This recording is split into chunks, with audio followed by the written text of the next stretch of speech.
Assalamualaikum dan selamat sejahtera pada counting student cikgu. Okey, hari ini kita sambung lagi modul 4 perakaunan untuk perkongsian, di mana hari ini cikgu akan ajar bagaimana nak menyediakan akaun pengasingan untuk rugi. Baik, bagi perkongsian dia tidak sama seperti milikan tunggal.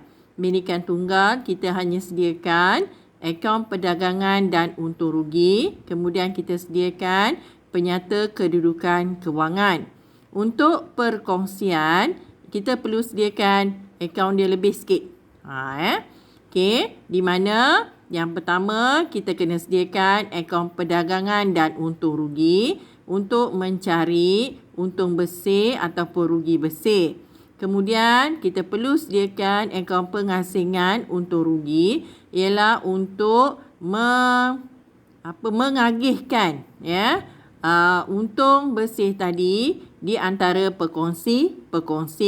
Kemudian kita kena ada akaun modal setiap pekongsi dan akaun semasa setiap pekongsi, barulah kita boleh sediakan penyata kedudukan kewangan. Jadi hari ini cikgu akan ajar bagaimana nak menyediakan akaun pengasingan untung rugi. Okey, kita lihat dulu apa dia akaun pengasingan untung rugi . Akaun pengasingan untung rugi disediakan untuk menentukan kongsi untung ataupun kongsi rugi antara pekongsi selepas mengambil kira semua item yang berkaitan. Bermakna selepas kita menyediakan akaun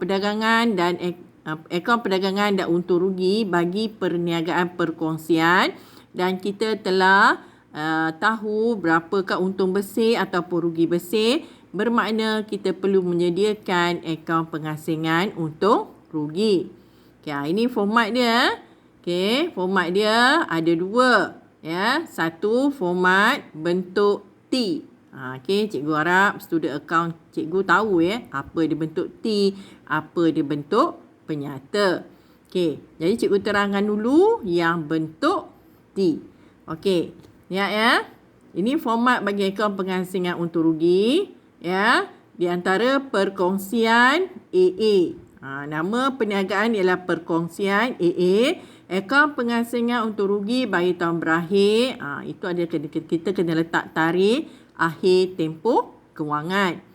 Okey, kita lihat di sebelah debit, faedah atas modal, gaji ataupun allowance perkongsi, kemudian di sebelah kredit dia untung bersih yang kita dapat daripada akaun perdagangan dan untung rugi tadi, dan satu lagi ialah faedah atas ambilan. Okey, jadi ini adalah bentuk T akaun pengasingan untung rugi. Okey, di mana cikgu akan terangkan bagi student account dia tahu apabila kita nak menutup ledger, kita kena tahu sama ada di sebelah kredit lebih besar ataupun di sebelah debit lebih besar. Okey, jadi yang ini situasi dia ialah di mana jumlah di sebelah kredit melebihi jumlah di sebelah debit. Iaitu apabila kita tambahkan untung bersih dan faedah atas ambilan, kita dapati jumlah dia lebih besar daripada jumlah faedah atas modal dan gaji ataupun allowance perkongsi. Okey, jadi kalau situasi begini, seperti biasa, kita kira dulu di kedua-dua jumlah dan kita dapati di sebelah kredit dia lebih besar. Okey, nampak? A itu adalah di sebelah kredit kita dapati dia lebih besar Okey, dan jumlah dia A tu kita hantar di sebelah debit juga mesti sama. Ini cara nak menutup ledger Dan kita cari kalau di sebelah kredit lebih besar, perkongsi akan mendapat untung. Jadi untung dia ialah A tolak B. Mana B Cikgu tak nampak B. Okey, itu dia B. Iaitu faedah atas modal, gaji atau allowance perkongsi. Kita tambahkan dua-dua jadi jumlah B. A tolak B akan dapat untung. Jumlah untung tu kita bahagikan di antara perkongsi mengikut ikatan perjanjian perkongsian.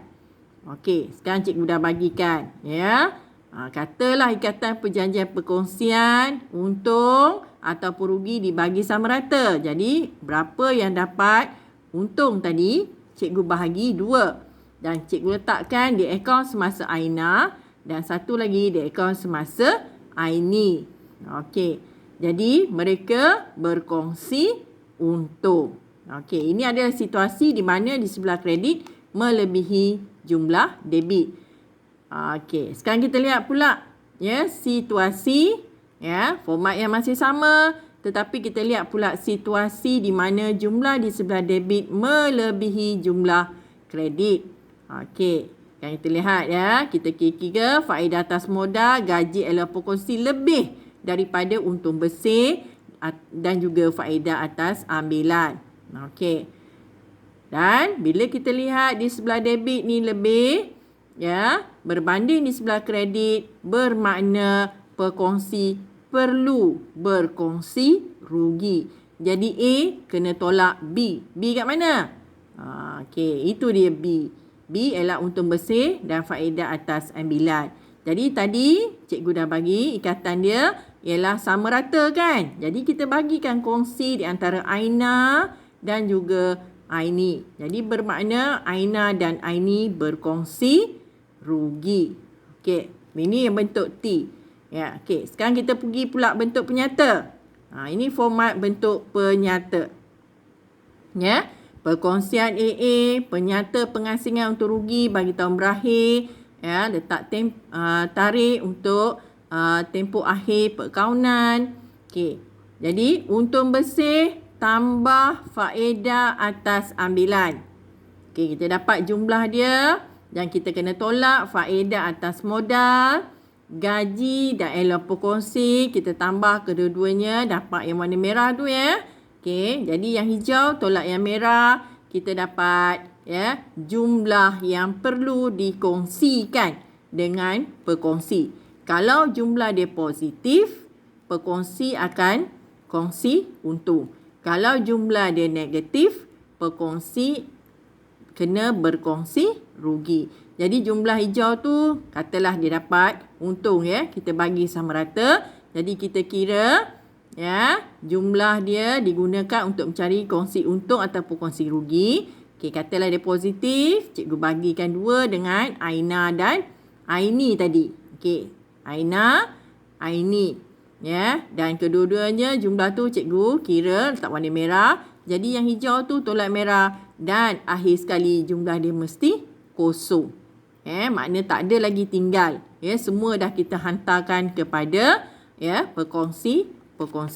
Baik, sekian. Terima kasih.